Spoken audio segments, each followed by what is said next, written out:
Good evening, everyone, and welcome to the Bluegrass State, where the top drivers in the Espeed Contender Series will look to conquer Kentucky Speedway during tonight's running of the Espeed 200 on RaceSpotTV.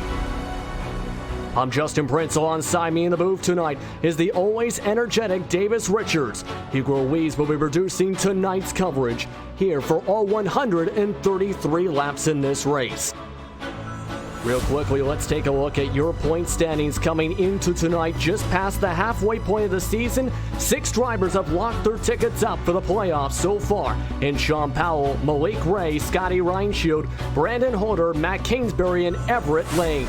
Right now, also in a safe mode right now for the cutoff line is Keith, Barry, Torrey, and Lemons.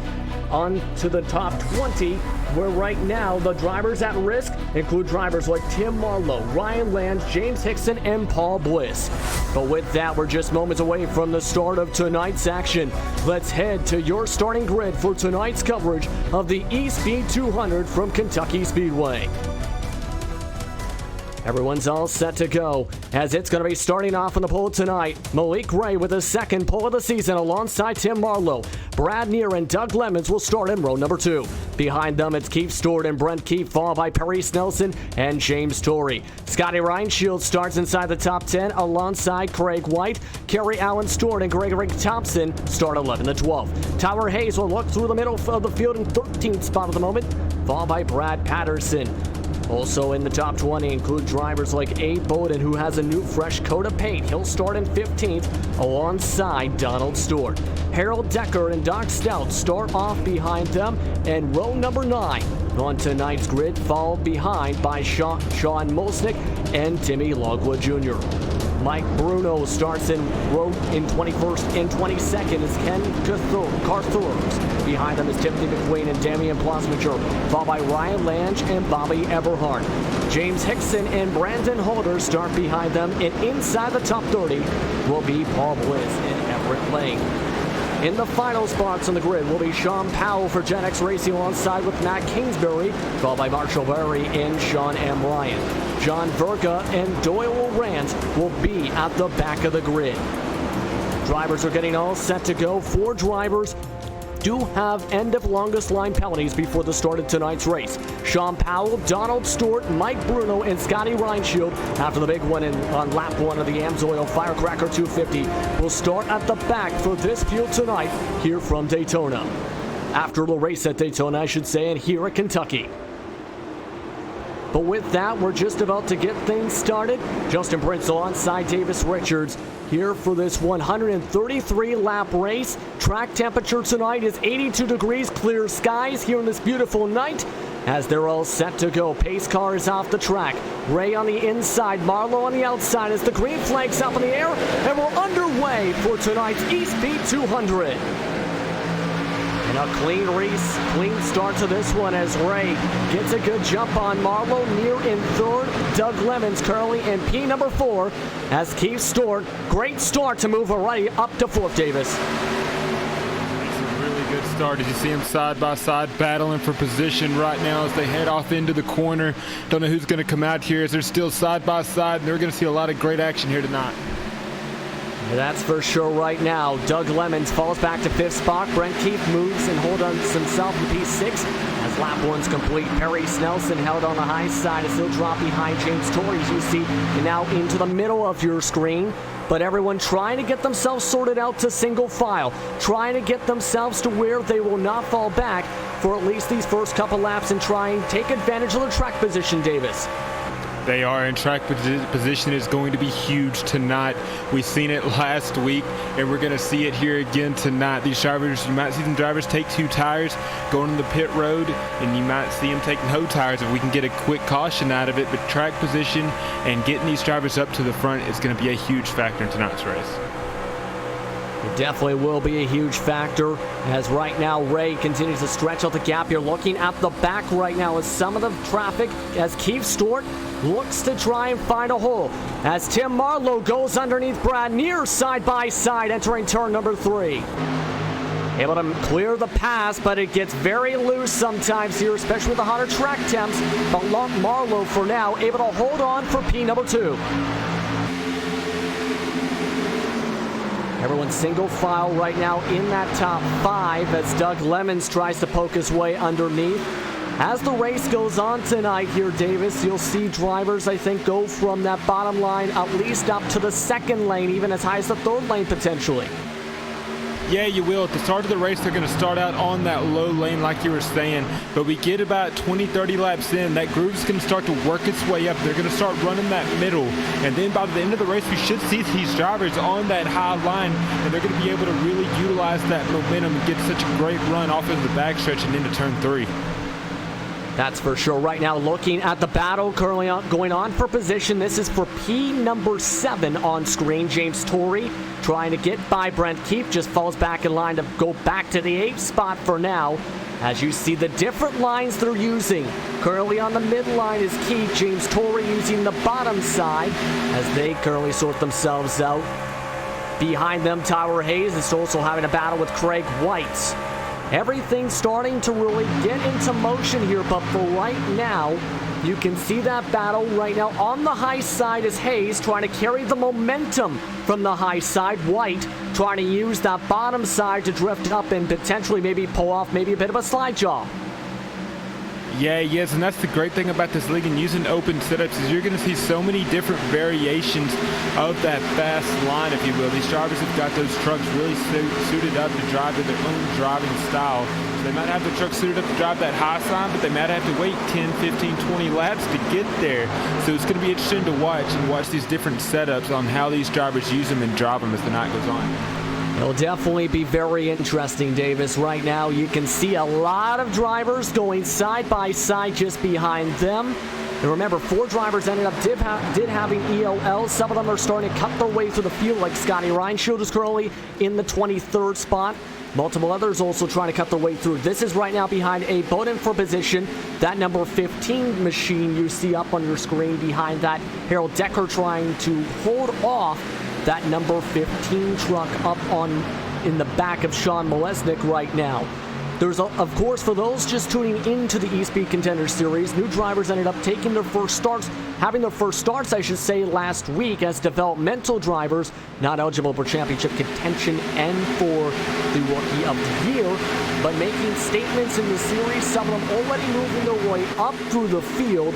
Currently, highest one up is last week's race winner in Kerry Allen Stewart, who's up to P number 10 last time by the stripe. He is up to P number 10 in that machine right there. He's really wheeling that thing. Another driver to watch out for, too, as I'm looking over here through the running order. And it's going to be some of those drivers, like if I can catch my breath and catch what I'm trying to say. Pardon me for there to cut you off. I'll let you catch your breath for the quick second.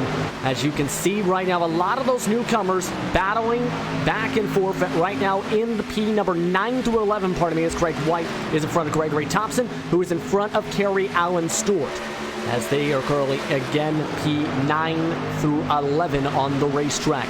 Meanwhile, currently up at the front, Malik Ray continues to lead for the time being by about half a second to Tim Marlowe. And you can see the gap they're starting to form up over Brad Neer, already about 8-10 truck lengths at the very least. Yeah, they are. They're really starting to utilize those different grooves on the racetrack, and you can see them making up that momentum as the race goes on and as these laps start to dwindle up. We're at about lap 12 right now, so these drivers are going to have about another 20-25 laps, I'd say, until we see them start making this pit stop. So right now we're really going to see these drivers, that longevity of it come in, and some of those drivers that might have been really fast at the start of the race are going to start following their way back to the line. Now back to Gregory Thompson, because speaking of lines, if we can go a little bit wider here, you're going to see a line that starts off with Brent Keefe and goes all the way back to the 42 of Brad Patterson. Look at this as Kerry Allen Stewart tries to move himself up into the top 10 side by side now with Thompson. Can he carry the momentum is the question. Not for the time being. They're going to be side by side up at the stripe as the side draft's going to break up that line by about 2 to 3 truck lengths for now. Thompson will try and use the high side. Kerry Allen Stewart will use a little bit more of his tires. and try and complete the pass on the bottom side, but can't get it done quite yet. We're going to have to keep an eye on him and see if he's going to be able to get that machine and get by him. You see him working that low line right now with the number 2 machine up top. And it really shows it's such a great racetrack and how it has those different lines and different variations of it, especially with turn 3. Pardon me, Davis. There, look what's going on right in front as Perry Snelson and Doug Lemons all of a sudden had dropped back to the top to the start of that line after Doug Lemons, who was in P5, had trouble coming out of turn number 4. That's really bunched everyone up here after getting loose on the exit. So now he's going to have to try and fight to make sure he doesn't lose spots. Look at the replay, and you see he just scrapes the wall as it rides up the racetrack. That allows Snelson to come through, Davis. That's going to be another challenging thing we see throughout today as the tire wear starts to continue on in this race. And that's exactly what I was talking about, was turn 3 and 4. It's one of the toughest corners here in racing, and we just seen that right there with the 70 machine of Doug Lemons, and he's really started to back up drivers like the 32 of Brent Keith, Craig Wright, James Torrey, and Gregory Thompson. As you see him right now, the 3 and the 88 machine still battling side by side, and that number 2 machine of James Torrey is looking behind him, and he's hungry. He wants that position, so that's going to be a key battle to keep an eye out, because that number 32 machine, as well as Brent Keith, I don't think he's going to wait too much longer to see him try to make his move on the high side of Doug Lemons and then decides to get right back behind him. Now you can see right behind Gregory Thompson's move to the bottom side and is trying to make the pass, trying to take advantage as Doug Lemons stays on the high side. Thompson tries to maybe cut in line, but look at this attack by Keith. Goes right to the yellow line. Lemons right up to the 3rd line and gets the job done. Able to carry the momentum. Lemons has to brake check a little bit with the momentum, allowing Thompson now to also move up another spot. So that allows Thompson to move up to P7. Lemons is down to P8. And now it's side by side now with Thompson and Keith after that. As now Lemons, with that damage on the right side, continues to drop back. He is. He's just open for a real quick caution here to get down pit road and get that damage fixed, but he's probably also overheated those tires, and the more you get past, the more you want to try harder, but the more it's going to heat those tires up and affect that tire wear. But you're looking right there at the 42 machine of Brad Patterson. Looks like that tail end starting to go around on him just a tad, but he was able to control that, and he's still on the low side of the 70 of Doug Lemons. Yeah, you can see the fight that Lemons is trying to hold on to. More drivers are starting to group up there as Bowden's now joined the back of that train of trucks.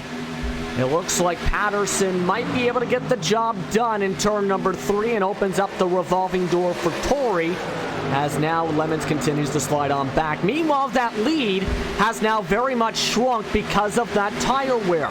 As Malik Ray and Tim Marlowe, that truck gap that was about 10 plus truck lengths is down to maybe 5 or 6, as Marlowe's closed it up a bit to Ray and Neer has closed it up a bit to both of them along with Keith Stewart. You're right, as that top 4 driver are within a second of each other right now, as Tim Marlowe is really starting to hunker down and get on Malik Ray's back bumper. And we've seen that before in the past with these races too, with these drivers like we're seeing, especially with Tim Marlowe being able to utilize that longevity and long tire wear and really be a factor at the end of these fuel runs. That's for sure. Right now, the thing is, when do you pit? As we look at the top 8 so far, distance between 1st and 8th is 4.5 seconds between Ray in 1st to Patterson, who's in P number 8. Top 4 is Ray, Marlowe, Neer, and Stewart, with Perry Snelson on his own currently in P number 5. Keith and Thompson are also among that top 8. Now the question is now, Davis, when do you pit? Do you go, say, a short pit like a 33 to 45 lap range, or around the normal range, which would be around 45 to 50, or do you try and stretch it out if you're some of these drivers? The way we're seeing this race right now with these drivers, and I say that if you go back to about the 10th position and starting with the 70 of Doug Lemons, there's really starting to be a packed bunch up behind him and really starting to get him be racy. But with the way we've seen him so far, and with these drivers have mainly been single file except for this group that we're watching with right now, I would just pit right at my fuel window and kind of split it up, because if you pit too early, it's going to cost you at the end, but if you pit too late, it's going to cost you at the beginning, and you're going to lose a lot of time to those leaders. I think that's the key, because it's going to be a two-stopper regardless at the very least, even if we do get a caution here. So if you end up having a strategy where you go at a certain lap, you basically got to stick to it. Doug Lemons, he's continuing to drop positions as he falls behind Abe Bowden as he slides up. James Torrey will now try and take advantage and go side by side. This is for P11 as Torrey able to complete the pass. White's also going to try and make a pass, and that damage continues to build up. Also now to quickly note now, some of the drivers that had end of August line penalties at the start of this race. Scotty Reinshield is starting to move his way up to the field as the farthest mover, it seems, out of that grouping so far. He's in P number 15 after having to start all the way back in P's around positions 33 to 36. He is, and that's going to be a driver we're definitely going to have to keep an eye out for. That 27 of Scotty Reinschild. He's definitely making up a lot of speed. We've seen him had a lot of speed at Daytona, even with some of that damage, but he's really shown it now here tonight, being able to make it through the field. I think once we get this green flag pit stop underway and all these drivers cycle through, watch for that 27 to be about in the top 10, 9th or 8th position once he gets a few fresh tires under him, because right now he's really been utilizing those tires, really been working hard, and here in about 3 or 4 laps, I think you're going to start seeing that affect him. I agree with you for sure on that. You see on board with him as he looks in front to Sean Mosnick from the low line, driving the low line racing blue truck. He's trying to make a move now on Doug Lemons, who continues to slide back, who's all the way now in P number 13 as Craig White completed the pass in the past couple laps. Sean Mosnick just can't get underneath quite yet. The damage continues to build up as we are currently on lap number 26 of this 133 lap race. We have spin green since the drop of the green flag tonight, as everyone's been basically settling on in for the most part. We have a change in the top 5 though. Development driver Gregory Thompson has just moved up to P number 5 after passing Perry Snelson, who had a 1-second gap about 5-10 laps ago, as you'll see on the replay, Davis. You will, as you see him go down low of that number 6 machine going into the corner. And then he's able to really get up and really utilize that side draft on that machine and just do a slide job, if you will, and cut up right in front of him before he gets to the exit of the corner. A really good executed pass. As you can see now, Brad Neer continue to hold on to P number 3. It's about a 0.3 of a second gap to Keith Stewart, as Keith starts starting to get a little bit quicker here and there. This time by the stripe, Keith Stewart was the faster truck by a 1/10 of a second. You see that interval starting to come on down as Neer's truck started to really be affected by tire wear, especially with how it's handling. You have, and speaking of tire wear, we see Malik Ray and Tim Marlowe. Marlowe had made up to about 0.3 of a second behind Malik Ray, but now Malik Ray has gotten out to a 0.8 of a second lead. Look at that. Neer ends up having to let Stewart go as he had a bit of a bobble, as you see on your screen, out of turn number 4. So that turn 3 and 4 with its 14-degree banking continues to play challenges for many of the competitors tonight. In this case, moves Keith Stewart to P3 to try and focus on the leaders. It is, and that's going to be a continuation to watch and see how that's affecting him and see if he's able to regain control of it and regain his momentum and charge his way up back towards the front. Let's see what he can do here. This time by now in clean air. The second fastest truck on the racetrack, a 10th faster than Tim Marlowe, but Malik Ray is still in the 32.9s. That is by far the fastest truck on the racetrack right now by at least a 1/10 of a second. The next fastest, second overall, I should really say, is Gregory Thompson, as he's starting to really grow that gap as Marlowe's truck falls off. It is. He's down to 1.8 seconds. Something's really happened to his truck right there. I don't see any damage on that machine, but he just might have overheated those tires, and he's just hoping for those green flag pit stops to start as soon as possible, because as soon as that first person comes in, Tim Marlowe is going to be the second one behind them. Absolutely will be. It's been very clean so far as we're on lap 31. And you see a side-by-side battle starting to form up. This is Kerry Allen Stewart, who won his first race in his first start in the AMSOIL Firecracker 250.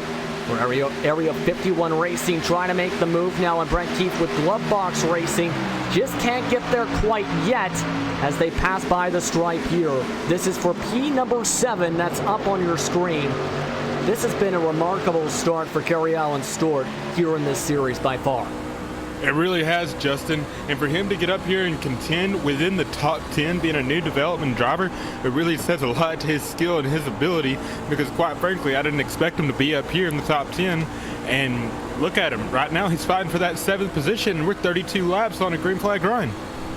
He's also gained 3 spots since the drop of the green flag today, as he tries to set his eyes on getting that spot. The next drivers up are Perry Snelson and Gregory Thompson, as Thompson has closed up the gap now to Brad Neer.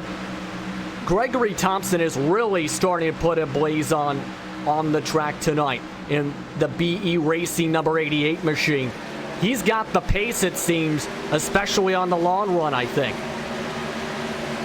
Yeah, he does, and I've watched him race and been in races with him before, and that's where he really shines, is through those long runs and able to evenly distribute those tire wears throughout the course of the green flag run.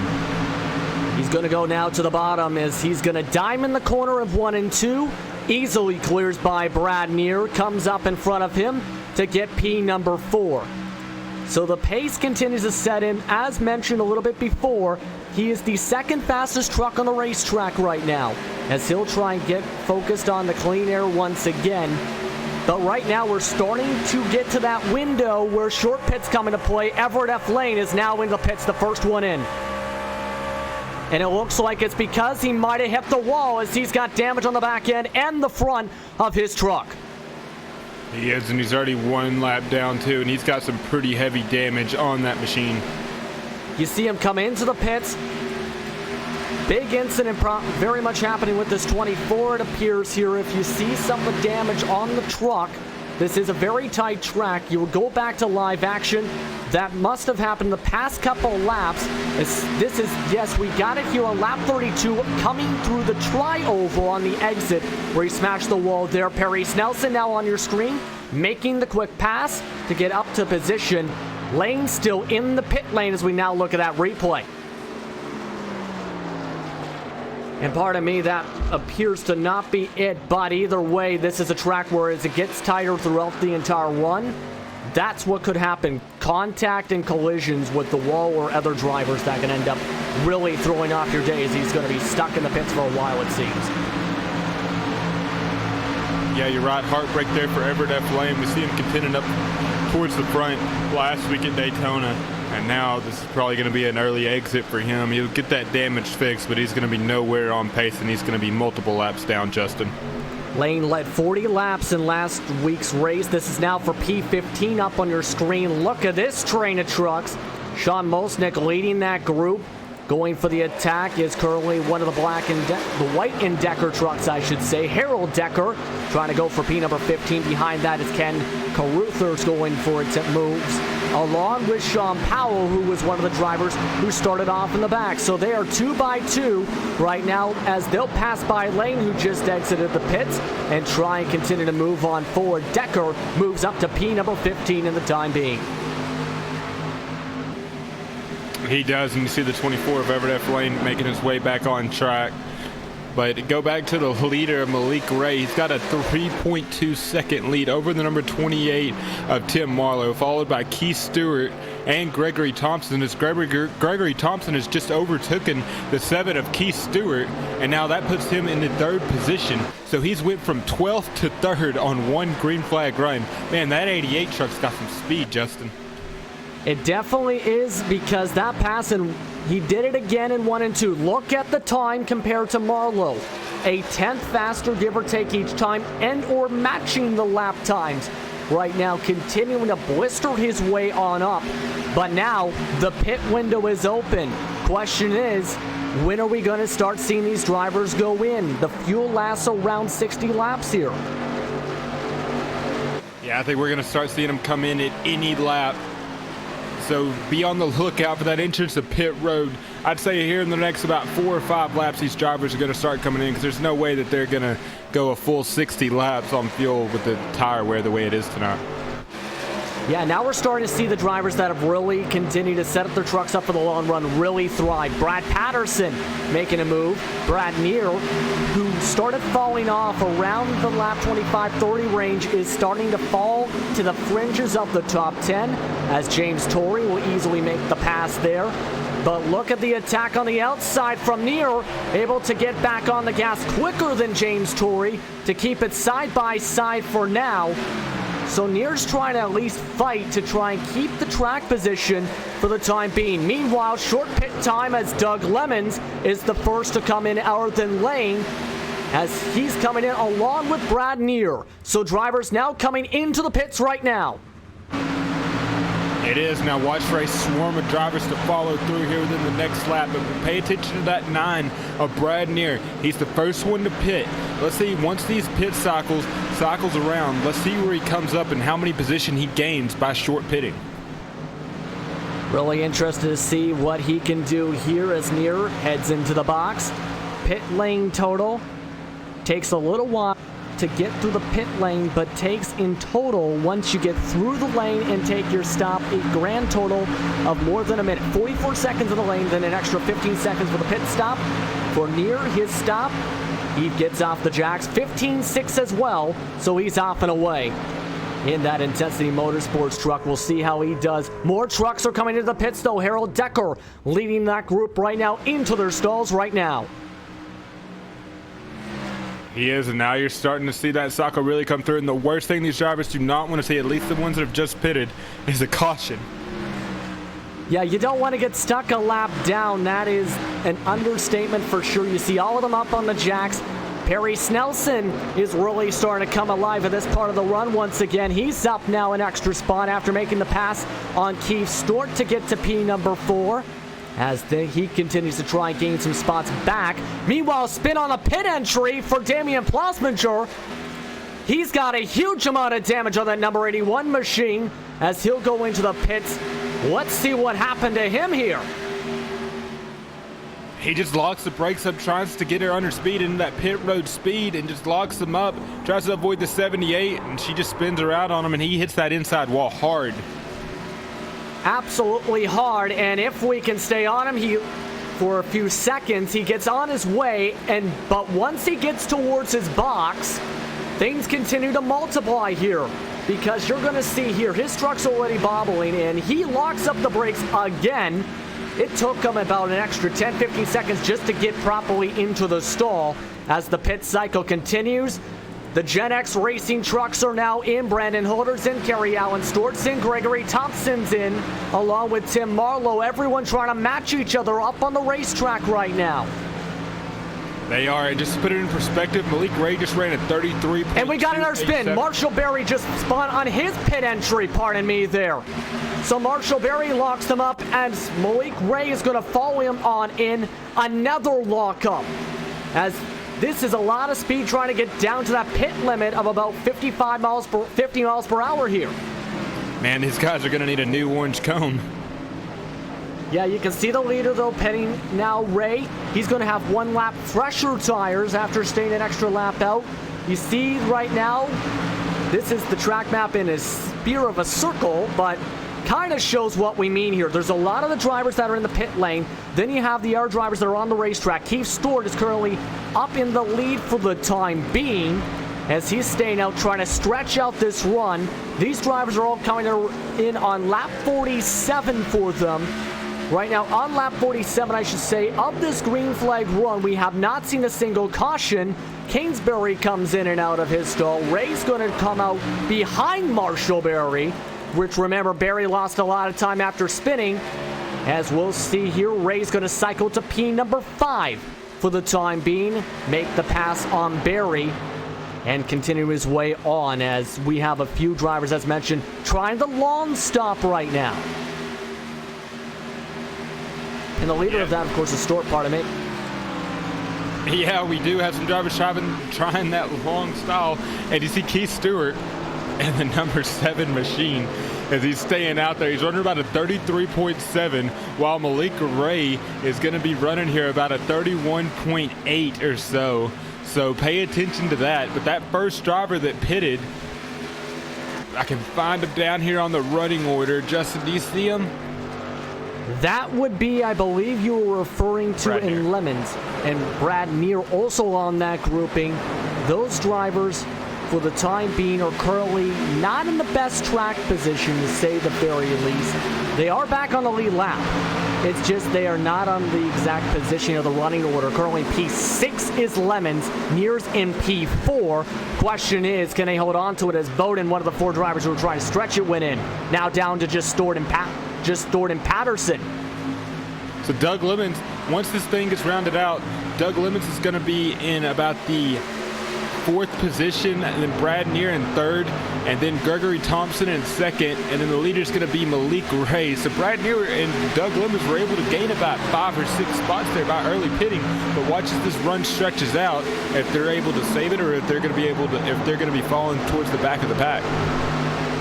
That's going to be the big question, as right now Brandon Holder moves himself up an extra spot to P number 7. He'll go now on the attack to get up to P number 6. This would be the highest that Brandon Holder's been going through the field. But we'll go to quick commercial break here from Kentucky. You're watching the Espeed Contender Series in the Espeed 200. As quick contact quickly there, as we are quickly up to lap 53 of this 133 lap race. Next time by.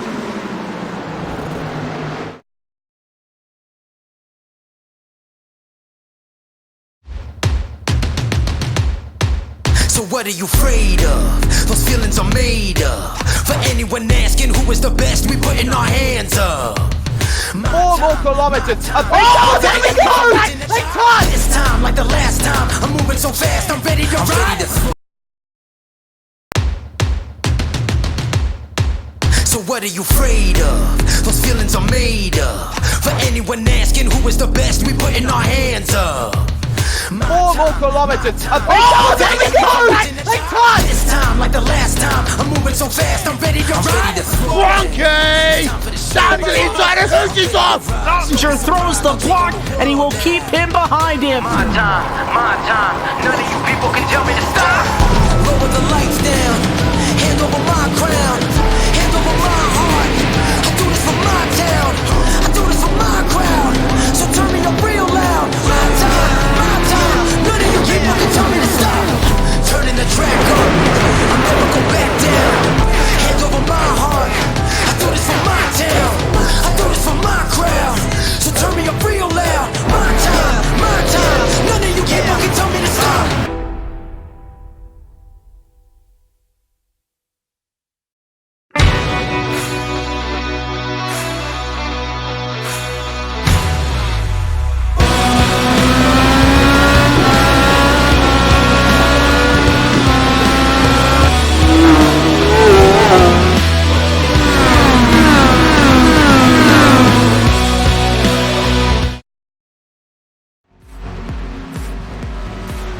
Welcome back, everyone, to the Espeed Contender Series for the Espeed 200 from Kentucky Speedway.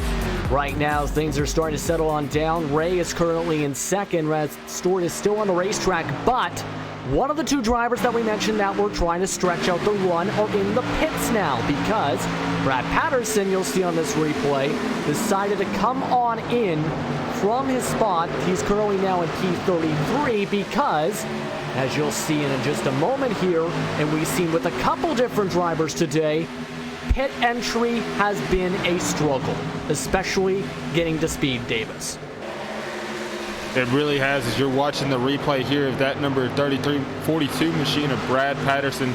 Comes in off of turn 3 and 4, one of the hardest corners in NASCAR. Tries to get it down to pit lane and just locks the brakes up and just heads into that inside wall. Absolute heartbreaker for that 42 machine. Seen him running up front last week, and here again he's got another heartbreaker on his hands, as that's going to be the end of his night. You have one of 2 drivers with right now in the garage area, the other being Ryan Lange. He blew his engine on that collision, done for the day potentially here. Up on your screen now is the battle for fourth spot as Brad Neer trying to hold off the charging Brandon Holder. Here comes Keith Stewart down pit road. He was the leader of that number 7 machine, so after 57 laps, he's going down pit road. Remember, he was trying to really stretch out the run. Where is right now Ray is the question. He's definitely not going to cycle out in the front right now as Ray passes him before he even gets to the stall, but he's going to have about a 15-20 lap tire advantage to a majority of the field in that Intensity Motorsports truck. And let's pay attention to him, especially in about 5 to 6 laps. See how much time he's able to gain and see if he's able to come out in front of the leader without losing a lap. You see the pit stop going through on the right side. Jacks are down. Take an extra couple seconds, 16.1 seconds. By the end of the pit exit, 44.4 seconds, including the pit lane. So not the fastest time. We've seen 15.3s around that range today. But now Ray is back in the lead by about 14 seconds. You're hearing that right now after that strategy over Gregory Thompson. Man, and we've seen Gregory Thompson. He was about 10 seconds behind the leader of Malik Ray. So Malik Ray has got so much short run speed, but we've seen Gregory Thompson of how much speed he was able to make up on that long run. So I think Gregory Thompson, he's going to get closer and closer to him. But that 14.7 seconds, that's a lot of time to make up. It absolutely is. Remember, though, too, Ray pit a lap after drivers like Thompson, Reinshield, Holder, and so forth. So he's got a lap fresher tires than a lot of the drivers trying to chase him. He does, and you're right on that one, Justin. So that speaks even more to his short run ability and his ability to go out there and run with these guys. And now he's got a lap advantage on him, too. But don't count out that 88 of Gregory Thompson. I like what I saw in that first fuel run, so let's pay attention. But back to Keith Stewart, he was able to stay on that lead lap, and he's absolutely blistering through this pack right here. We've got a huge pack of drivers between about 18th and 23rd. He's in P22 right now, but he's going to zoom on by at least a couple spots on the bottom. Able to get 3 spots in the span of turn 3 and 4. A big time difference in tires. Let's look at the lap times here. Has stored 32.1 down to 32.4 last time by a full second faster than all the trucks around him. What a blistering pace here. And that's in traffic too. And you can see his battles now sorting out a little bit. Again, these are around just outside the top 20 for the time being. But right now, one of the main stories to talk about here is the Gen X racing trucks. If we go up to P4 and 5 right now, and stay side by side for that spot, Ryan Shields now up to P4. Sean Powell's up to P5. Mike Bruno just got P number 6. So all 3 teammates who got end of longest line penalties for the start of this race are back where they need to be, up near the front. They are. That number 19 machine started in the 21st position, and now he's made his way up to the 6th position. Before that green flag pit stop, he was about in the 15th, 16th. So he has made a lot of time up in a very short amount of time. Let's look at the differences here on track for positions. Brandon Holder, by far the biggest gains. 25 spots picked up. Gregory Thompson's picked up 10. 26 for Sean Powell, who got that end of longest line, remember. Mike Bruno, 15. 10 for Mosnick. 15 for Paul Bliss. The biggest dropper has been Doug Lemons, who started up in the top 5, then ended up hitting the wall coming out of turn 4 in the first run, then really lost a lot of spots. Perry Snelson's lost 18 spots since the drop of the green flag. Marlowe also 15. Keith Stewart, that's going to change. He's also at 15 spots lost here, as that's currently your position differences for the top 30. Yeah, and Doug Lemons is just hoping for a caution so he can go in and get that damage fixed. Yeah, he went down pit road, but he didn't have near enough time to fix that damage, and that's really affecting the handling of his car, and it's really making him tight as you see him coming off the corner of turn 4. That thing got really tight, and he almost hit that outside wall. You definitely don't want to add more damage to your truck, or any damage, I should really say, by hitting the outside wall. As you're looking at 2 of the Gen X trucks, these are P4 and 5, Reinshield and Powell. And the question is, do they have the pace, do you think, to be able to compete with Ray because right now they're in that top 5 in the fastest trucks. The Gen X trucks, those two specifically, last time by at the stripe, even faster than Brandon Holder, are around the same pace, in the same pace as Gregory Thompson, as they're all top 5, top 6 really, in the 32.8s. And this track is just covered with trucks too, as the leaders have caught lap traffic, and they've been having to deal with lap traffic for quite a while now. And I think it's the ability of Malik Ray to position himself at the perfect opportunity to pass these lap drivers, and the way he's able to drive past them while these drivers behind him are having such a hard time. But he just knows when to pass them, he knows when to ease it off, and knows when to back off, and that's really been able to help him stretch that lead out. You see him passing by Donald Stewart, who's currently in P21, so he's trying to lap his way more and more through the field. Again, the 14 seconds is the gap for the time being.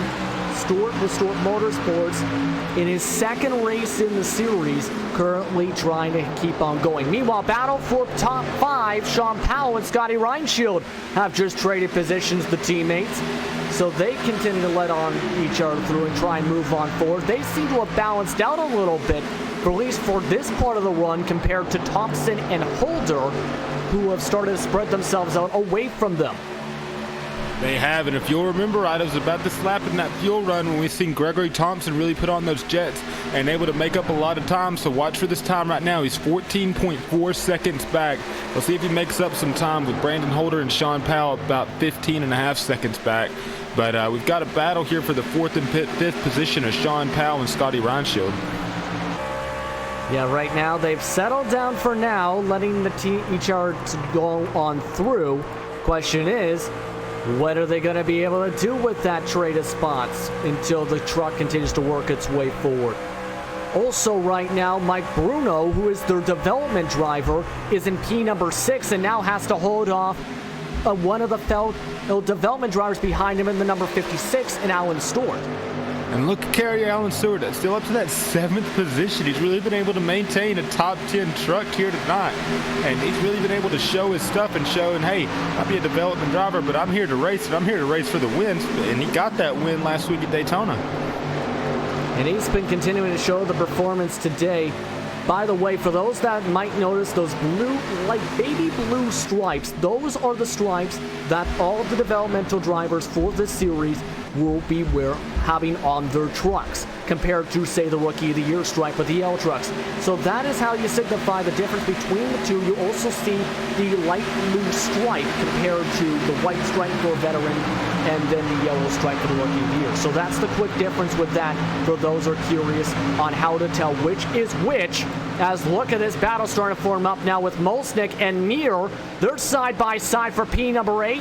Molsnik can't get the run he needs to on the bottom side, so he'll just cut off right in front of James Torrey and try and keep on to P number 9 and not lose any spots, while trying to go on the attack once again as Near goes up the racetrack.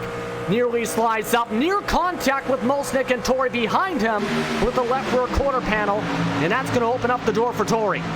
And remember, Brad Neer was the first driver to go down pit road as well, so he's really paying that price right now. He's just holding up a huge line behind him of about 4 drivers, and they're side by side with the 15 and the 2. They just want to get around them, but Brad Neer's not letting them. And do you not blame him, trying to keep as much good track position as you can and as good positioning as you can? And how much has this battle spread out this gap? Remember, they were near bumper to bumper in this group. The gap is now up to at least about a second, or about 10 truck lengths between Stewart and Brad Neer. That is how much them going side by side has affected each other for this 5-truck group now. But how long do these drivers keep waiting patiently behind them before they use that chrome horn on their front bumper and force their way by them?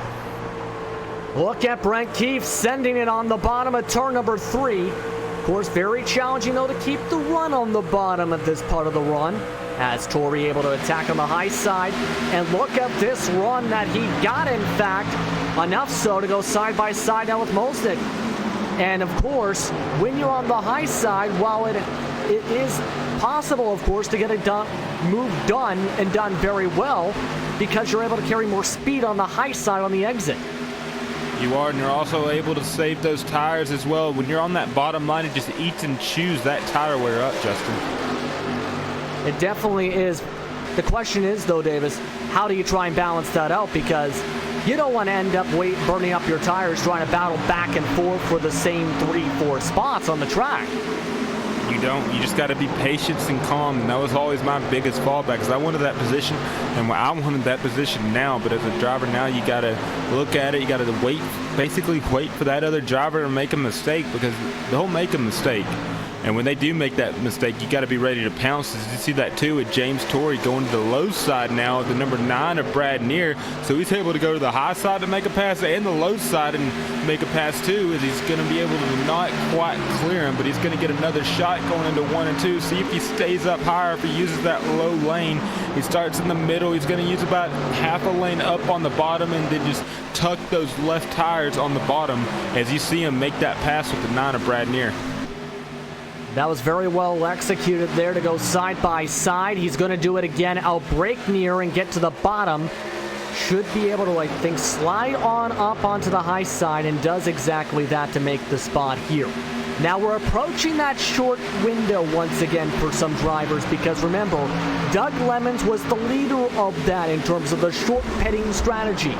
He's dropped down to P number 17, and based on the math from the last stop for the number 70, he's now going to be in a situation where he has to come in the next few laps to be able to even it up if he decides to do that as the battle stays up on your screen.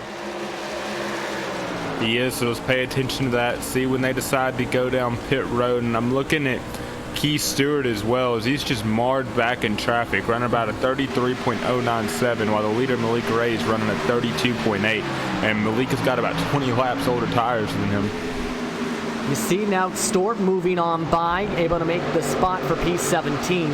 As remember, he stretched it out the most. The question is that going to be the best strategy? He's in front of the group of Paul Bliss, along with the grouping of John Verga, Timothy McQueen, and Bobby Everhart, who is a lap down in terms of Everhart. So he's now continuing to keep up the pace. Meanwhile, side by side once again, Torrey's run away from the grouping up in front of these trucks that you've seen up your screen before. Now that's set up Sean Molsnick, who's able to make the pass on Brad Neer, who's stuck on the high side with Brent Keefe, also going to the bottom. And it's trouble. Huge. And it's Sean Molsnick bouncing off the wall, able to keep it off the rest of the trucks. But that could have been major trouble down the backstretch. Loses him a ton of spots as he'll fall back to at least P14. I have no clue how that 9 of Brad Neer was able to avoid the 15 of Sean Molsnick, because that happened right in front of him with a driver below him as well. Yeah, and that's another risk you have when you're overdriving the truck or try and carry too much momentum. You slam into the outside wall with that much force that it can damage your truck and nearly cause an accident there. That really scrambled things up. Near now leads that group with White, followed by Keith Logwood Jr. and Marlowe. Molsnick has filed back into P number 14 after that scary line. But look at the move now from Craig White to try and make the pass. Brent Keefe will try and use the apron to try and get a run, but can't do so. You would have thought that little short accident we had there would have separated this field, but it looks like it bunched them up even closer together. And it looks like Doug Lemons is in the pits and starting to roll his way out of his pit box. So the pit window's open for these drivers. Approximate pit time for these drivers will be around lap 85 to 90 as Lemons slides his way into the pits, in fact, right now. And now the question is, how is he going to hold up here? You see now following along with Scotty Reinshield as he and Powell have been moving slowly but surely through the lap traffic and been keeping up at about the same distance to Brandon Holder as we showed the last time we seen these two, at about half a second, about 4 or 5 truck lengths. And here comes the 9 of Brad Neer making his pit stop right now. So he's going to come on in. An interesting strategy move here as he tries to get a bit off cycle here. Doc Stout also had gone into the pits around a lap ago, who's off and away. You see here near a fast stop of 14.6 as he's off and away. Tyler Hayes is now in the pits. Everett F. Lane is rolling through the pits once again. So drivers are really starting to open up their strategy guides and trying to get the best thing possible to try and gain the most spots by the end of the checkered flag, especially since we've gone green the whole way so far. And I'm watching the lap times of Malik Ray. And it's absolutely impressive what he's able to do. There's almost a wreck there with the 9 of Brad Neer, and it looks like the 85 machine as well. His 9 has those fresher tires, but I'm looking at the lap times here of Malik Ray, and he is just consistently lap after lap after lap running 32.8s, 32.9s, 32.8s. It's absolutely impressive how he's able to just manage that machine and run so many consistent laps. You'll see some slow laps with 33.2s when he's moored back behind lap traffic, but for the rest, man, they're tied on that 32.8 second range. Yeah, and he's really starting to cut his way through. Right now, Sean Molsnick coming in along with Craig White, who, by the way, as we're talking about, we're around just outside the top 10, around that P10 to 15 battle range. So Ray has now just about lapped himself up to P13 with the way he's moving on forward. So some drivers going with their teammates, some of them are splitting up their teammate strategy. For example, the White & Decker Racing truck of Craig White, he's currently out. The Decker's truck is staying out for at least a couple more laps. Ken Kawerthers also short pit. His Area 51 Racing teammate Gregory Thompson is going to go with the leaders to try and match their strategy and try and match up with Ray. And this is going to be the last pit stop of the night too, Justin. Now, very important you don't mess up on this big-time pit stop. You see White coming off in a way, 15-second stop for him, 44 seconds overall through the pit lane as he's off and away back on the racetrack. And right now, pit lane's a bit more quiet. Doyle Lawrence, who went for a longer stint last time, is out into the pit lane right now. So he's now trying to match himself back onto the cycle of a lot of drivers in short pit for the final run. Going to be interesting to see if that works out there. As the gap right now between Ray and Thompson is 19 seconds just before their pit window. Remember that number. The question is, how much can it be held on if we stay green here in the Espeed 200? And Gregory Thompson, he's about 4/10 of a lap slower than Malik Ray. He's about in that 32 to 32.3 bracket, and I'm sorry, 33 bracket, and I'm just looking at his lap times, and they're falling about a tenth every 5 or so laps, while Malik Ray is just still consistently pulling out those 32.8s. The Gen X racing trucks are all into the pit lane. Also, Snelson coming in. Thompson also going to come on in along with Brandon Holder, who will match them. Gregory Thompson almost turned a left right into the wall. That could have been scary for the 88 machine. So he's in along with Tim Marlowe as they're going to undercut the leader for now. And you've got to try something, especially with Malik Ray out to that big of a lead. You got to do something different, because if you run the same strategy, you're going to continue to follow in his tire tracks. Curious to see if it works. Right now, Thompson up on the jacks. Ray is still on the racetrack right now. It looks like Sean Powell has also stuck it out and not gone with his teammates, apparently, because he's currently scored in P number 2 for the time being, so that is interesting. He just pulled on in along with Kerry Allen Stewart, along with James Torrey.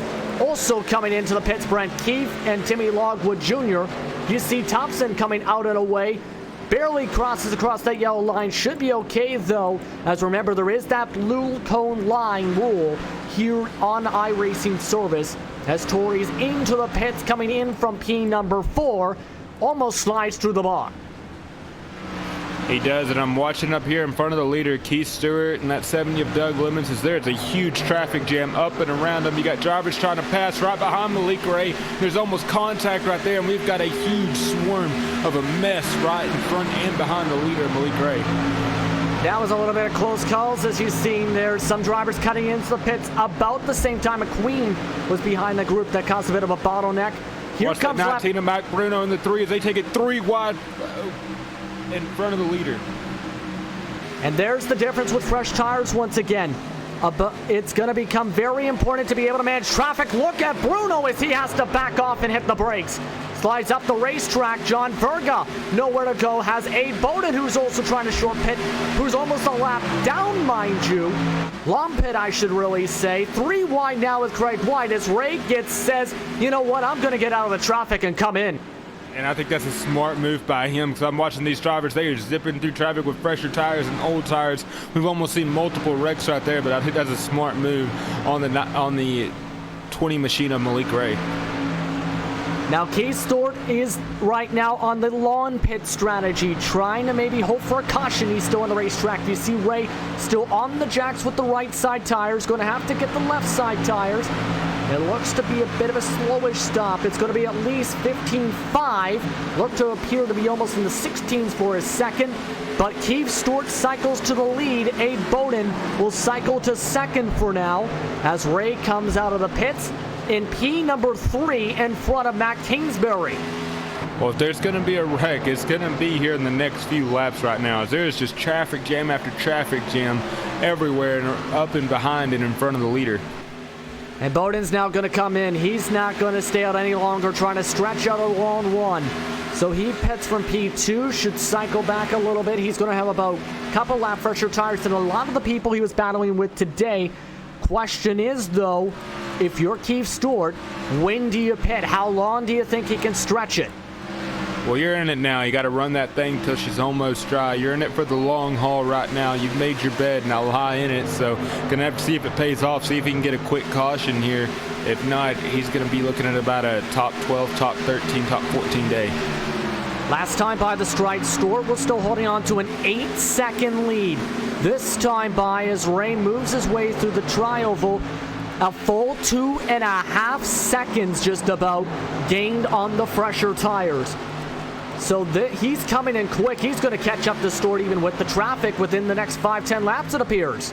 But look at that in front of him. I mean, he doesn't have a clear racetrack, but he doesn't have hardly anyone battling each other until you get to the leader of the 7 of Keith Stewart. And Ray is charging. Stewart is in that group that you see at the top left of your corner screen. He is closing in very, very rapidly as Stewart has to move to the high side and let all the traffic through. He's about 4 or 5 trucks up in front. You see now Keith making a pass now along John Verga. That's for P16 for now. He's going to now make the move alongside Stewart. John Verga lets by some drivers on fresher tires, it seems. In comes Damian Plosmager at the same time. Remember, he has had some troubles today. He's still running on the racetrack, mind you, as they continue to cycle on out. Back to the action, though, because look where Ray is. He's in turn 1. Stewart's coming out of turn 2. Big difference on tires, already less than 2 seconds. Yes, Malik Ray is absolutely making a blistering lap times. He just ran a 31.6. And he is absolutely killing them right now, as this laps before were at 31.6 and a 31.3. His fastest lap of the race. He's closing a 1/10 a second right now on my timing and scoring. That is how much of a difference there is with the tires. You see a 1.7 second difference last time, and Ray just passes him like he's standing still, and Reed takes the lead. He'll have a 16-second lead now to Matt Kingsbury, who's been able to, after the pit cycle, get up to P3, his highest running order of the day. It is. We got a bit of a traffic jam in front of the leader of Malik Ray. This is the 70 of Doug Lemon stuck in the middle of it. Let's watch that battle real quick, see if Malik Ray, how he's going to be able to weave his way through there on fresher tires. And you see there, fall on board because this is going to be very tight. Ray to the bottom, side by side with Doyle Rance. Tries to now get by Lemons, who was the short pitter. He bobbles a little bit. He's going to go a lap down along with Sean Mosnick. So again, that pace continues. This is on 6-lap fresh tires for Malik Ray as he's able to lap his way up now to P16 and continues this domination. If you're just tuning in, you're watching the Espeed 200 as we just reached the 100-lap mark. Malik Ray has been leading since nearly the drop of the green flag and is dominating at this moment. An 18-second lead. Keith Stewart, who is on a long pit strategy, has fallen to 3 seconds back since the pit stop, 7 laps to go for the leader in Ray. Scotty Reinschild's been able to use his strategy, get a second ahead of Brandon Horner for P3. Gregory Thompson's dropped to P5, followed by Sean Powell, Matt Kingsbury, and Brad Neer, who was also a part of a bit of a short pit strategy. So that's your top 8, which right now the question is, what do we do? What do you do from here? If you were drivers like Ryan Shield, what are you hoping for? Other than, of course, the obvious. Well, we haven't had a caution yet in 101 laps, so it's looking very bleak that we're going to get a caution here tonight. But you know how that broadcaster's curse goes. But you just got to maintain your speed, maintain those consistent lap times, and just keep fighting for that top 5 finish. As Ray right now continues to lap his way up. He's lapped up to P number 14. Right now, we'll go on board with him with a RaceSpot fan immersion.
As you can see, Ray continues to dominate here at Kentucky.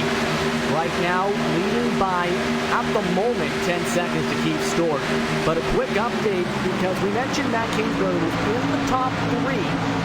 It appears he had been stretching it out big time. A long run for him that got him up to that P3. He has since came in from that spot.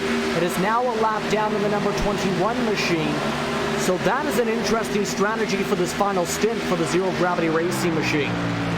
He's got some pretty heavy damage to that front end of that 21 machine as well. Yeah, he definitely does right now, especially on the left side. Must have bumped into something at one point here in this race. Potentially maybe a wall, as you can see him now moving off the racetrack. So Kingsbury's got a problem here. It looks like he pulled down below the apron, and he's now all over the racetrack, dropping his speed here. He is. He's definitely got a problem right now, Justin. Not sure what's wrong with that machine, but he's definitely got a problem. Yeah, that truck went from 167, 168 down to the 140s, halfway down the backstretch. It's now back up to speed, so the 21 machine of Matt Kingsbury, who had that his second stop with that pit stop, now has a big issue here. So something going on with him. He's still trying to get himself back on the lead lap, and with that strategy has fallen off to P29.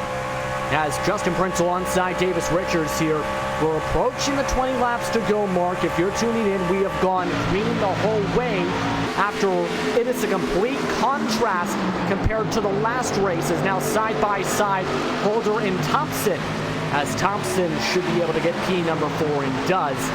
Very clean race today, although there has been a couple moments. Stark contrast between the last race and this one, where we had the race at Daytona last week. There absolutely has. Last week we had a few cautions here and there, to say the least, but tonight we've been caution free. So completely different from the last race. But that 7 of Keith Stewart, he is still not win on pit road, Justin. He might be still hoping for a caution potentially. He's still side by side though, because look at this.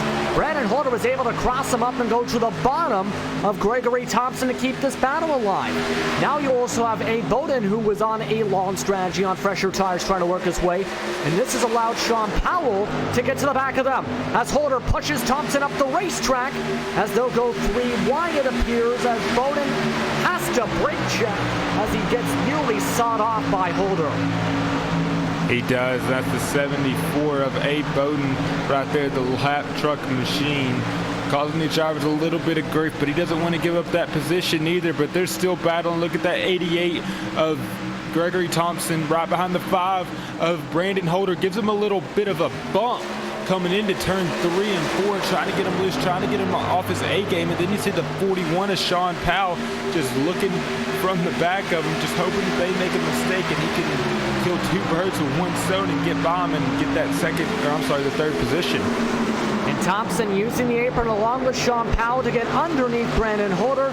He'll try and go for the slide job to finally complete the pass for P4. Doesn't come up though, as Brandon Holder has the momentum on the high side.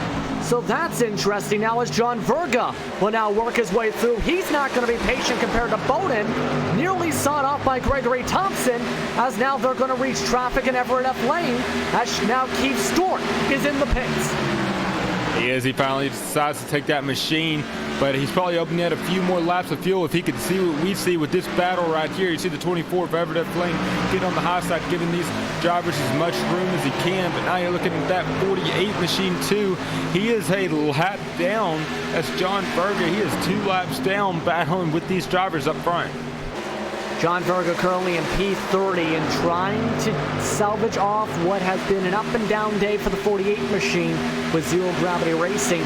He just broke up that battle too and might have just helped Brandon Holder out, because now Holder has about a gap for the time being, about 2-3 truck lengths. And speaking of that, Holder pushed up the track by Verga. Verga goes, Thompson recloses. Now see if that 88 machine can gain any more ground on that number 5 and get that 3rd position. I'm watching them right now, and then just up in front of them, they've got the 27 machine of Scotty Reinschild. And Scotty Reinschild's up to P2 now, 21 seconds back to the leader. So Reinschild's starting to drive back to them. The times are right now faster, about 32/8, pardon me, to 33 flats. Reinschild is in the 33 flats, but hitting that on an up and down mark because the time before this previous lap, he had been a couple laps, I should say, in the 33.2. So Reinschild started to struggle a bit with his tire wear on that 27 machine. He is in that 20 machine of Malik Ray, still constantly hitting those 32.8 range, and he's just able to do it lap after lap after lap. It's really impressive what he's able to do here tonight. So we've only got 9 drivers on the lead lap. And at this rate, he might be able to lap his way up, potentially even towards the top 5. You see him gaining a 10th a lap right now. James Torrey is now up on your screen. He's in P9. He's on a bit of a different strategy here right now compared to some other drivers, as he's lost a spot since the start of the race. He has to now let by Malik Ray, and he'll just have to let him on through easily as he's been trying to battle with Craig White for P8. He is. He's got a bit of lap traffic in front of him. He should be able to ease it with clear, but these drivers aren't going to give it up either. Easy as well. Yeah, he's not going to get... You don't want to fall a lap down, obviously, in this kind of a race. As right now we're approaching 15 laps to go here in this one. White's starting to put a bit of distance now compared to Ray, but it's going to be a very tough task to try and make sure he does not go a lap down. They're currently at 3 and 4. That battle for P2 and 3 that's starting to heat up as they work their way to tri-oval is all the way down the backstretch. So Ray might be able to reach the back end potentially by the end of this race, as Thompson still tries to lock in on Holder. He He is. We've got a bit of a traffic jam too. You see that 7. That's going to be Keith Stewart. He went down for that late pit stop, able to get right by him. But yeah, this battle is really heating up for this 2nd, 3rd, and 4th and 5th position. It definitely is, and if you might notice the 7, remember he's on an alternate strategy, came through. Right now that's Keith Stewart, who's working his way around the racetrack, but is in P20, so that strategy of going really late in the run has not worked. Donald Stewart has a problem, though, as he's over the racetrack and coming down pit road. So something happening with the Stewart Motorsports 78. It is. You see him going down pit road right now. I'm going to get some 4 fresh tires and get that thing under control. It appears he hit the wall out of turn number 2 and down the backstretch. That is why he's going to come in. And as he lost control, let's look at the replay. As you see, starting in turn 1, Davis.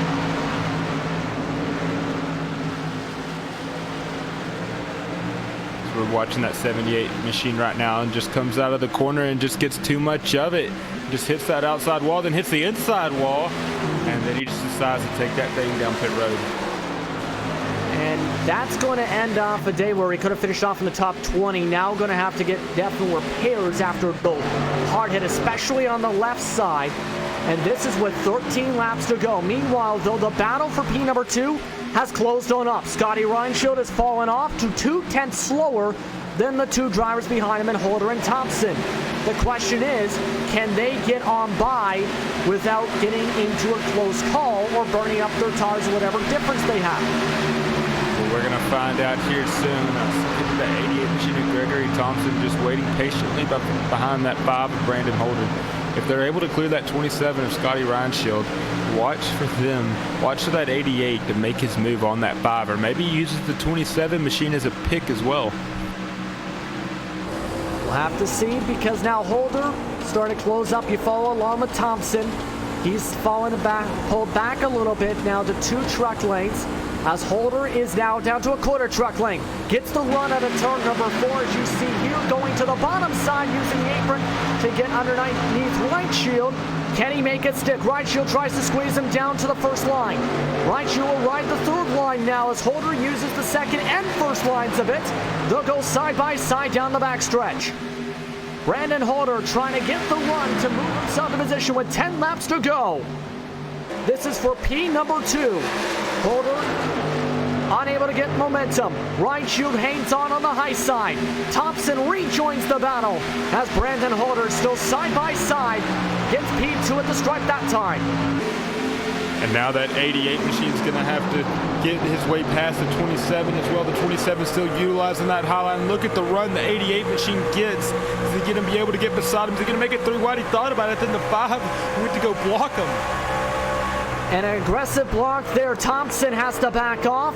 Tries to get the run on the low line as he'll slide up to the 2nd line. Holder holds on to the 2nd line. Reinschild almost hits the wall, in fact, as he climbs up the racetrack. It looks like Holder's going to clear him, potentially going into turn 1. Question is, can he outbrake him? Yes, he can.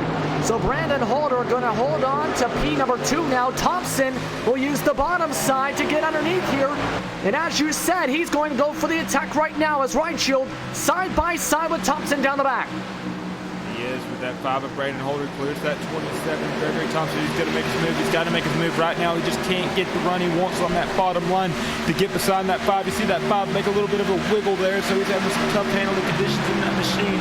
But look at him now as they're going into 1 and 2. Can the 88 of Gregory Thompson make his move? He's right beside him. Can he outbreak him and outrun him? As now they're 3 wide for the 2nd position. Brandon Holder has to back out as Reinschild goes up high. Thompson gets loose. Thompson falls back to P4 after getting loose, and he'll fall back into the clutches of Sean Powell. Costly mistake right there for that 88 machine of Gregory Thompson, Justin. Big mistake in the 3 wide as Sean Powell now with a chance to go for P number 4 in that Gen X racing truck. But Scotty Reinschild with all that's moved up back to P number 2 in front of them. As Holder uses the 2nd line, tries to get the spot. Might have to use Tyler Hayes as a pick as they go near side by side down the back. Hayes will move up high in the Moon Pie truck. Ryan Shield and Holder will move down to lanes 1 and 2 on the racetrack in turns 3 and 4 with 6 laps to go. And Malik Ray can see what we were watching now. He would be sweating bullets because the last thing he wants is a caution to come out. And Ray is right behind them. He's about a full tri-oval behind. He's trying to keep on going. 5 laps to go at the stripe. Right now, as you see on your screen, Holder uses the second line. Right shield nearly hits the outside retainer wall as they'll go side by side once again. Thompson gets through the traffic, and he's coming back into the battle for P number 2. He said, hey, I'm not done quite yet. I still got enough time to make it back up there. And that wasn't my last move. If he gets up there, we'll see what kind of move he makes, if he's going to be aggressive or if he's just going to ease back and wait for that last lap pass. As you see, the 27 is able to clear the 5 of Brandon Holder, but Brandon Holder's not done yet. Right now, Ryan Shield drives up into the wall.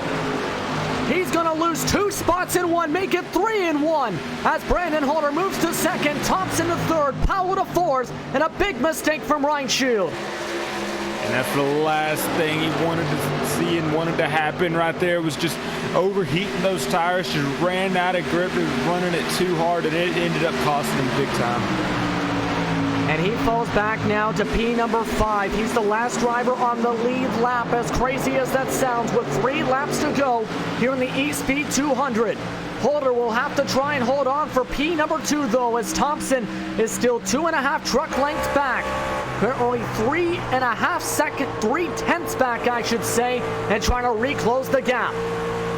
Well, if you take out Malik Ray almost lapping this whole field, we have had some very good battles here tonight, especially for that 2nd, 3rd, and 4th position. As I don't think the 88 of Gregory Thompson is quite done yet, but he's only going to have 2 more laps to get her done. You continue to see things heating up here. You see the battle now. You see there right at the back edge of your screen, Ray, who is continuing to lead and lapped all the way up to P number 6 with 2 laps to go. Thompson and Holder will have a full couple laps to sort things out here for this position. But right behind them, the next truck back to this battle is Malik Ray. Ray has dominated throughout the race today. He'll take the white flag here at Kentucky. He has had a very strong season, has had a lot of good runs, some trouble spots at times, but has been able to get multiple wins on the season. He'll try and add another trophy to his mantle today, as he's got a couple more turns to do it. Malik Ray in the number 20 machine with the Aero Refinement Group will continue his dominating season with the Rookie of the Year campaign and take the checker flag here at Kentucky in the Espeed 200 as he'll do it drifting. But we've still got a battle for that 2nd position. The 88 of Gregory Thompson tries to get low on the number 5 of Brandon Holder as they're coming out of turn 2, halfway down the backstretch. The fireworks are going off in the background. This race isn't over yet. The 88 of Gregory Thompson down low. He's neck and neck with the 5 of Brandon Holder. Can he get that run on that bottom line? Can the 5 of Brandon Holder hold him off up top? It's going to be neck and neck. The 5 of Brandon Holder's in the wall. They almost make contact, and the 88 of Gregory Thompson's going to take that 2nd position. An absolutely great battle there as Gregory Thompson will get his highest finish so far with the 2nd. The fireworks go off, and it was a dominating one for Ray. Lots of fireworks probably going off, especially confetti as well, in a dominating one here at Kentucky. Malik Ray with the Aero Refinement Group gets another win for his trophy case. Thompson 2nd, Holder 3rd, with Powell and Ryan Shield being the only drivers left on the lead lap. Just cruised his way to a finish today, Davis. He absolutely did, and if you take that dominating away from Malik Ray, man, that was still such a good race we've seen right there, especially with that battle for 2nd place, as Gregory Thompson was able to edge out the 5 of Brandon Holder. But the story's still here tonight as Malik Ray absolutely dominating performance as he's burning them down on the tri-oval. Let's look at your full results here. These are unofficial results as Ray works his way all the way around the grass in the racetrack. You can see here the top 5 were the only drivers to finish on the lead lap. Ray, Thompson, Holder, Powell, and Ryan Shield.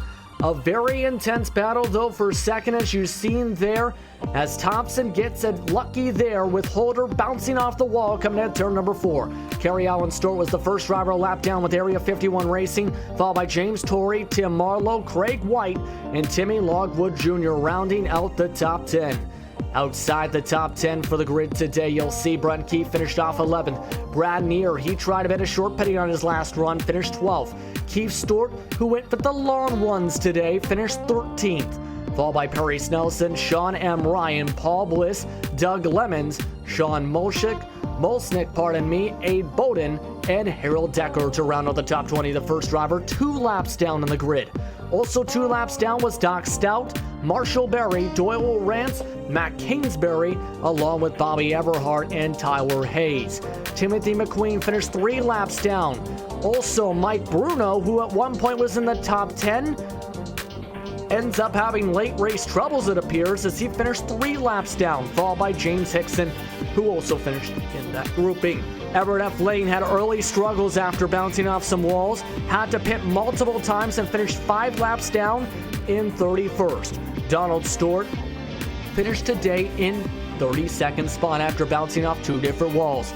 Ken Caruthers finished off in 33rd with Damian Plasmager in 34th. Brad Patterson, after blowing his engine on a blown pit entry, smacking into the inside wall, finishes 8 laps down in 35th. And Ryan Lange, who had technical issues at the start of the race and had them continuing on, finishes off in 36th, 124 laps down. But with that, we'll take a quick commercial break here on RaceSpotTV. You're watching the Espeed Contender Series, and you've been watching the Espeed 200. Post-race is coming up next.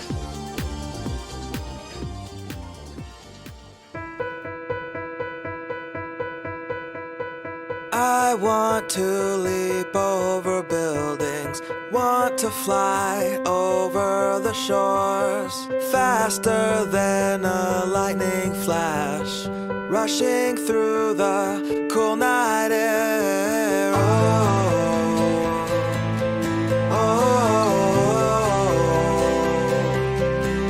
So start ignition, count to 0. I just wanna be a superhero. Hey, what's up, guys? Scott Speed here at the iRacing headquarters. Some exciting news about the upcoming Rallycross World Championship. They've got a wild card entry, and yours truly is going to get that spot. See you guys out on the track.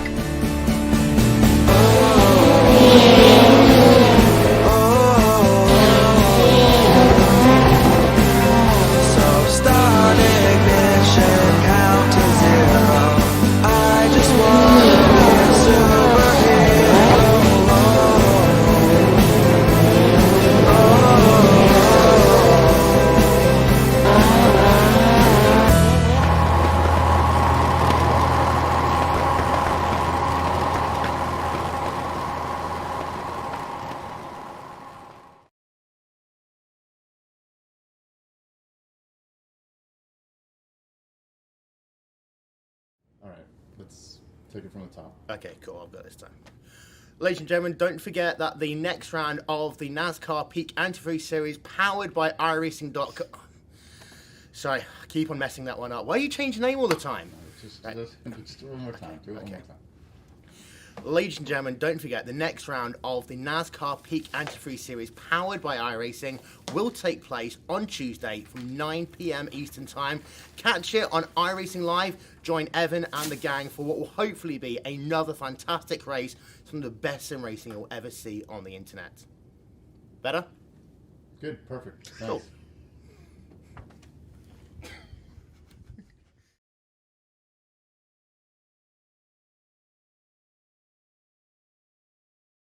On TV's coverage of the Espeed Contender Series.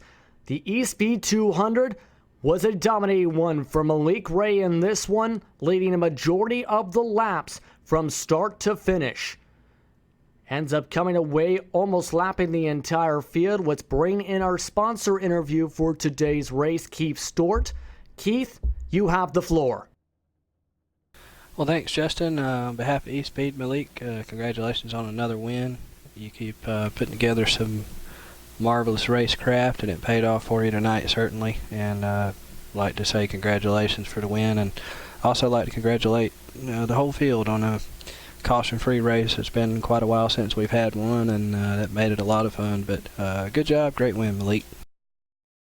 Thank you, man. Thank you very much, Keith. And Malik, let's start this off with a simple one. How are you feeling after basically dominating from start to finish tonight with the fastest truck by far, especially on the lawn? Pretty good. That was fun. I enjoyed that a lot. How were you able to do it? How did you get the setup that you had for this race to be able to run so well, to be able to have as much speed as it had, especially after the first pit stop? I just ran, what did I run? Keegan's, his VRS stuff, and I just made a couple of changes to it, and then I sent it to someone else, and then I had them make changes to it, and they sent it back, and then that's pretty much how it went. That's referring to Keegan Leahy, who does the truck setups for the C Open for the NASCAR iRacing series. But of course, with it, were there any struggles in your opinion? Because from up here, it seemed to be a bit of easy cruising, to say an understatement a bit. No, that's about the easiest set I've ever had to drive. That was pretty, yeah, that was like spot on. But with that, of course, next week is going to be a bit more of a challenging one potentially. We're at New Hampshire next week for 200 laps. How confident do you feel about that race? Hopefully I can do what I've been doing each and every week this season and make strong runs, and it should be a fun, interesting race. Is there anyone you want to thank before you let you get going? Keegan and then Keith and you guys for broadcasting. I appreciate it.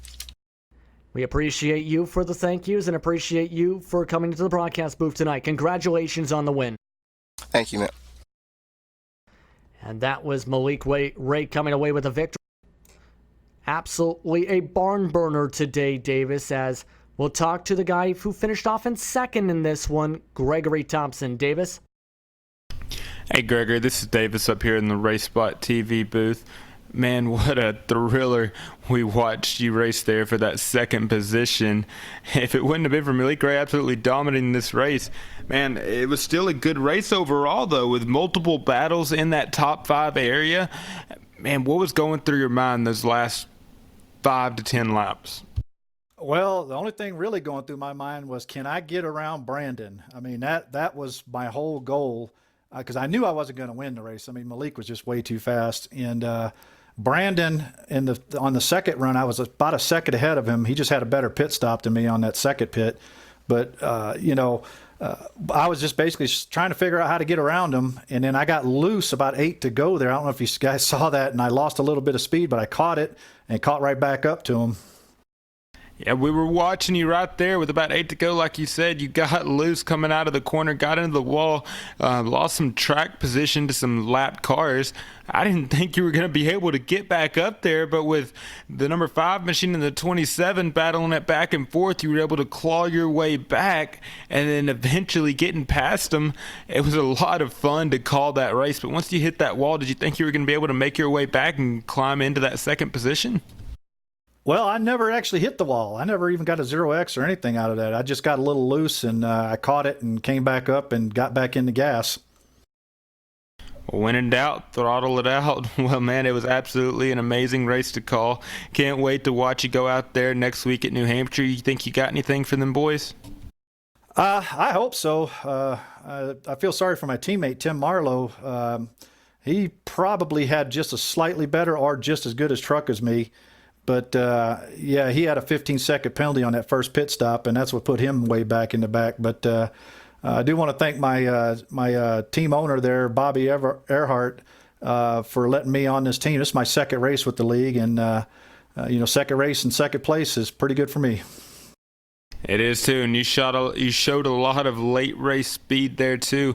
We're able to really utilize that tire, whereas we watched you, especially on that first stint, come up through the field. But before I let you go, Gregory, you got anyone out there you want to thank? Yeah, just thank Tim Marlowe for making the setup for me here, and my other teammates, Doyle and Bobby. Wish they could have been up there with me and celebrating this, but we'll get them next time there. And also want to give thanks to my wife for letting me do this. Hey, well, there you go, boy. Good luck out there next week at New Hampshire, and we'll be rooting for you. Thanks a lot, guys, and you guys put on a good show. Thanks. And that right there was the number 88 machine of Gregory Thompson with his second place finish. Justin, you want to have a word with the number 5 of Brandon Holder? Definitely do, because you asked a question involving one driver bouncing off the wall at one point. That happened to Holder on the last lap in the last corner. Brandon, how were you feeling after that intense finish to this one? It was a good race. Can't believe it went caution free, but it was a good race. Now, talk us through those final few laps as you were battling back and forth with Thompson, trying to go for position. What was going through your mind as you were battling with Thompson, with Scotty Reinschut, going 3 wide at one point, Thompson having a mistake at one point? What was going through your mind as everything was going on in those final 15 laps? Well, I think Thompson had a little more speed than I did. I got lucky on the pit stop and gained a bunch of ground on him, but with Scotty, man, that was a good race. You know the guys that you can run hard and run clean, and it was just a lot of fun with him, and it seems like Gregory's the same way. That's for sure. As well, I noticed a lot of time as the race went on, you seemed to gain more and more track position, especially on the pit stops. How do you feel about that, to be able to gain as much time as it did, especially as the runs were starting off, as everyone went in for their stops? But on both times, in fact. Well, I mean, it's a double-edged sword. You can get on pit road really good, or you can get penalized. So I just got on the good side a couple times where I got lucky. But, man, it was just an awesome race. It was so much fun. I wish I'd have qualified better. I don't think I'd had anything from Malik, but it made the night a lot easier anyway. For reference, Holder qualified for 28th on the starting grid for today. But with that, of course, what do you hope to see with New Hampshire next week with the 200 laps there? Well, I hope to be in victory lane. I really like that track. We're going to work hard on it and try to get up front. We've worked more on our long run speed, and we're trying to get that better. It seems like that's what we need, and especially if races go caution free. Is there anyone you want to thank before we let you get going? Yeah, I want to thank Steed Brothers Trucking for coming on board. It's a lot of support that I appreciate. Pitboxes.com, Sim Racing Apps, and Barry Family Racing. Also want to thank Keith Sturt for the league, of course, and for the sponsor tonight. I want to thank Amsoil for coming on and sponsoring some races. That's a really cool deal. Glad to have that. And thank the broadcast, and thank all the drivers tonight, man. That's awesome to run caution-free. Thank you very much for the time. Congratulations on the top 3 finish tonight, Brandon. Thank you, sir. And that was Brandon Holder coming away in 3rd today after starting in P28 after that intense battle. Now, Davis, let's shift things over back towards you, because I believe you're standing by with Sean Powell, who came away with the top 5 as well in 4th spot behind all of that. Hey, Sean, man, we were watching that battle there. What was going through your mind watching those drivers deck it out for that 2nd and 3rd position? Man, that was crazy. I was saying wreck, so I get 2nd. I'm not gonna lie. But, man, that was a crazy wreck. I mean, it wasn't really crazy. It was uneventful, but at least, well, coming through the field wasn't uneventful, but no cautions, which is a good thing. Well, good thing and the bad thing for me, because I had to start it from the back. So, 4th place ain't too bad. Especially starting from the back as well, able to show a lot of long run speed there. And man, I don't know about you, but watching that from the broadcast booth, it was really exciting. There was a lot of close battle. I thought there was going to be multiple cautions there with drivers hitting the wall, drivers on the entry of pit road. But when you have a long race like that, how are you able to keep the momentum, keep the focus, and really keep the energy up to run consistent lap times, lap after lap, and while clawing your way through the field and then making your way through lap traffic? Just instinct, man. They're just follow. I was following Scotty through the holes. He was making the holes, and I was just following him, making it 3 wide. I think one time we were 4 wide. Just had to take it because it's hard to pass after a couple of laps unless you was a Malik or something. Malik was just flying out there. But everybody was just pretty much equal. I had a good short run. Middle run was pretty decent, but long run I kind of struggled. Just had to wheel it. But Holder and them and Greg, they had better long run trucks for sure than us. So that was that. I kind of missed it this week on long run, but I guess I needed a short run to get through the field, so that was the only good thing about it. Yeah, it definitely was, and I have a feeling if we would have got a caution there late in that race, you would have definitely been a contender for that first place finish and grabbing that checkered flag. Well, hey, with you saying that you didn't have a bunch of long run speed, though, still coming out with a top 5 finish here tonight, going caution free is pretty impressive. But before I let you go, you got anyone out there you want to thank? Yeah, I want to thank y'all guys for broadcasting.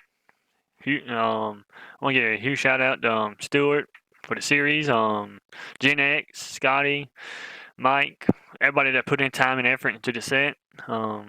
Think that's about it. If I forget someone, thank y'all. Thank y'all again. Well, you'll get that short run speed hopefully at New Hampshire, because I can almost guarantee you we're going to have a few cautions here and there next week, but we'll be rooting for you out there, and good luck. Yeah, thanks, man. And right now, you can see Sean Powell pretty happy with the top 5. Scotty Reinshield was in the mix of that battle too at one point, and he was the one that, of course, Sean Powell mentioned he was following his way through the field. Scotty, you came away with the top 5 after having to start all the way near the back of the field for today. Hey, how do you feel, and how were you able to do it throughout the entire race today to get back up to that top 5 and top 10 range? We had a good truck, made up some spots early on in the race, and luckily I didn't make too many pit stop mistakes, and some things went our way, and that we had nothing for Malik, but there was a group of us there that had pretty equal trucks and made it a lot of fun. It looked like a lot of fun, especially in the final 15 laps or so in this one. But before I get to that real quick, I want to ask this because, of course, Sean Powell mentioned that he was following you through the traffic throughout the field to get up to where it was at. How difficult was it to try and manage through this traffic today cleanly and so forth for today? It was pretty amazing. The first 20 laps or so, I even made the comment to the guys in our channel, I felt like I had passed 25 cars, and I looked and I was still like 26th. And I'm like, oh my gosh, it just felt like we were, it's neat having big fields like this again. And, I definitely, I knew every lap, we were losing time to the guys in the front. So I probably put myself in some positions that I normally wouldn't. But luckily everybody drove a really clean race. And, there were numerous times where I was 3 wide with people, and everybody held their line, and everybody was respectful, and it really helps when it happens like that. There were definitely some tense moments throughout the race, and really for me all the way up until the end, because we were having a good battle with Greg and Brandon, who both had faster trucks than I did those last 15 laps, but I was able to make the high side work for a while, and just missed my mark and pushed up into the wall a little bit. But races like that are a lot of fun. There's a lot of good guys in the league, and everybody raced clean tonight and made it a lot of fun. You answered my next question or two in that same sentence there, involving that intense battle that you're mentioning there. But of course, next week the series heads over to New Hampshire. How do you and your team feel about next week, and what kind of work have you been putting in for the truck to make sure it's able to compete for next week up at the front? We've put a little bit of time in. Luckily we've had our team Gen X focuses heavily on the B car, and it was at New Hampshire, so I was able to run a couple races there this week to kind of get the feel for everything there. But the track kind of hates me. I'd say it's going to be about survival for me rather than raw speed. And hopefully I can keep some good track position, and it would be a monumental achievement if we made it through a short track race like that with no cautions. So I'm sure there'll be some tight spaces to weave through and some messes to avoid, but hopefully I know we'll put the time in. Sean will work some magic.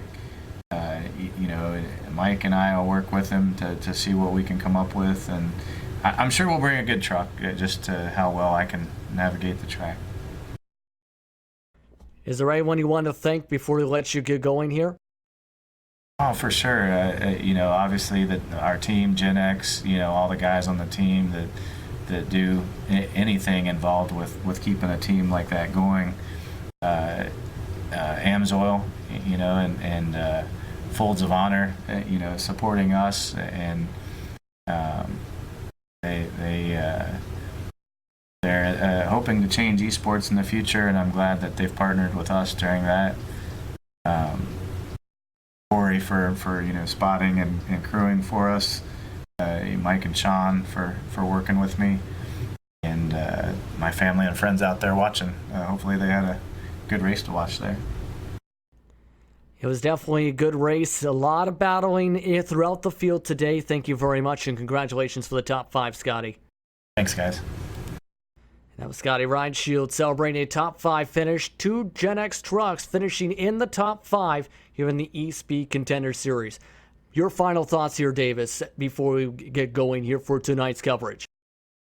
Well, it went caution-free, but we've seen a really exciting race there. Multiple drivers fighting for position 3, sometimes 4 wide, as we heard through the drivers. Drivers making their way up through the field from starting in the back. Some different strategies going on, but overall, it was a really fun race to call. Definitely was a really fun race, as Malik Ray ends up coming away with the victory by a whopping 28.4 seconds, as you see on your screen, and coming away with the checkered flag here in the Bluegrass State. But it's time to say goodbye for tonight's coverage here for the Espeed Contender Series and the Espeed 200 here from Kentucky Speedway. For Davis Richards and Hugo Wees, I'm Justin Prince, saying good night and have a good rest of your night here on this beautiful Wednesday evening.